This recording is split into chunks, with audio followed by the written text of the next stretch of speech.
The other comment that I want to make, well, I want to thank Pablo Hinestedt, who is in the audience today, who was very kind to help us with the sample data set. The field that Jim showed at the beginning, and I will show my screen because that will be the basis for the let's say hands-on exercises after this presentation. As Jim mentioned at the beginning, it's a sunflower field or fields, and I'm going to switch the screen to show you what type of data we're going to use. So I will switch very quickly. So this is what you will be seeing in your let's say in the assignment and the exercises, just to give you an idea. So there we'll be doing a example of a proxy yield map using this sample data set. And that brings me to another question. While I bring up the farm. This example has a NDVI taken from RapidEye 5-meter resolution imagery, and it has and this was taken on December 27th, 2011. So this is last year's, and this is what we're looking at in the screen now. And the yields were the harvest was in March, first week of March, so it's almost 60 days. The difference between so the NDVI was taken in December, the end of December. The yields were the harvest was done March, and we see a very similar pattern in the sunflower field from yields. I'm going to turn on and off the yields and the NDVI in a minute. So my question was, and this was a 5-meter resolution image, Jim, and just one more comment before I ask a question. We currently have access, and this is something we'll be communicating afterwards, to let's say 3 different types or 3 different groups of satellites. One with very high resolution, and this will be available worldwide, or this available worldwide. It's 50 centimeters resolution. Number 2 is this type of satellite where we have 5-meter resolution, what we're looking at the screen right now. And the third group, it's satellites with 22 meters to 30 meters resolution. So my question is, in this particular topic, which is proxy yield maps, what resolution is acceptable? Because I saw you were using very high resolution imagery. We were using high resolution imagery because we had access to it, but I think for the purposes of making a proxy yield map, a good place to start is probably the 5-meter resolution from RapidEye. Mm-hmm. It's a good compromise, and it's not so expensive. Here the farmers can get this 60 centimeter resolution for about $2.50 per hectare. I see. don't know if that's expensive or not, but no, it's pretty. Yes, go ahead. Sorry. When you market this to farmers, it's in the neighborhood of $1 per acre. Mm-hmm. And they don't consider that, considering a bushel of corn now is worth $8. They say that's not very much. Yep. So everything's relative, I guess. Yeah, that's correct. Yes. Okay. Well, that's a good because we will be reviewing different applications during the course, and different types of applications of remote sensing have different resolution requirements.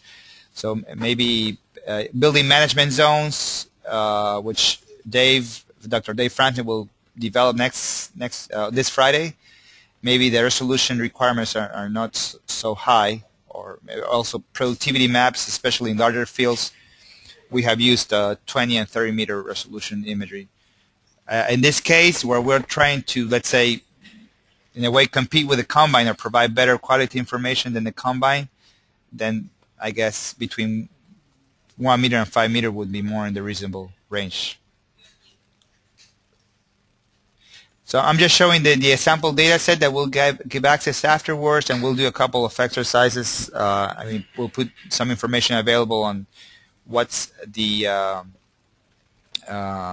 so basically it's an exercise of applying an average yield and then a variation of 20 to 30%, and then how the function of the NDVI and how NDVI is related to yield by this specific function in this specific field. So this is what we're going to be making available. And I would make one final comment based upon the question about when do we normalize and all this kind of stuff.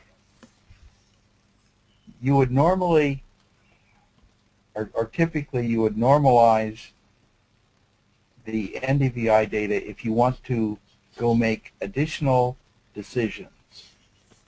Like if you want to determine how much fertilizer to apply or those kind of things. That's when you would normalize it to a good spot in the field.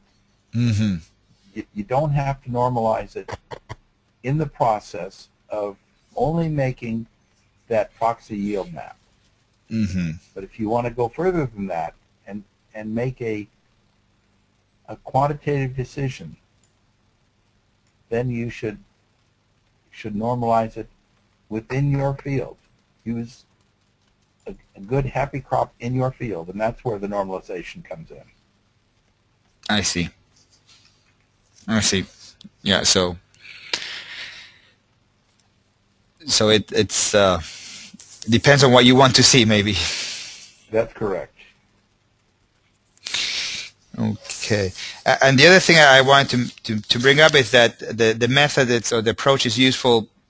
We see from the practical point of view, and let's say pre-harvest, maybe in fact this relationship, these images we're seeing are 2 months apart. The NDVI is from December, the yields are from March.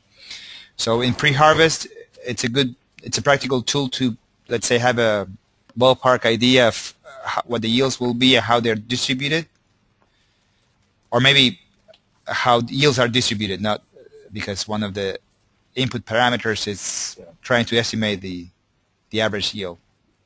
The best part is how the yields are going to be distributed, and then with less certainty, you can say that the good parts of the field we would expect to yield a certain amount based on your history, your understanding of the system. But this is where I want to warn you about. This will not tell you what the yield is going to be. It's a relative yield. Mm-hmm.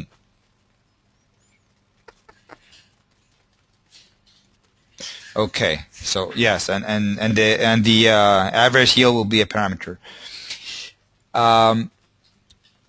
And for post-harvest, it's also a practical method. If you have the average yield, because you know what the yield was or the harvest was, then it's a good way to have a yield map without having a yield monitor. Is that how you see it? That's correct. And this is where we find that the resolution of that proxy yield map will be more distinct than what the combine is going to give you, because it will blend anything from 4 rows to 16 rows, and you might not see compaction or wheel traffic effects that you will see with the imagery. I see. Okay. I'm just checking if anyone has other questions, and if not, well, we're a little bit over time. I'd like to thank you very much. Thank you very much, Jim, for your participation and your experience. And thank you, Pablo, for providing the sample data set. I think you're out there. So we'll be posting this this sample data and also Jim's presentation recording as part of module 3. And this coming Friday, we'll have at 11 a.m. Central Time, the presentation by Dr. Dave Franzen on management zones using different data sources. So with that, thanks again, and we'll be talking soon. Thank you. Thank you, Jim. Have a good day. You're welcome. Thank you very much. Bye-bye.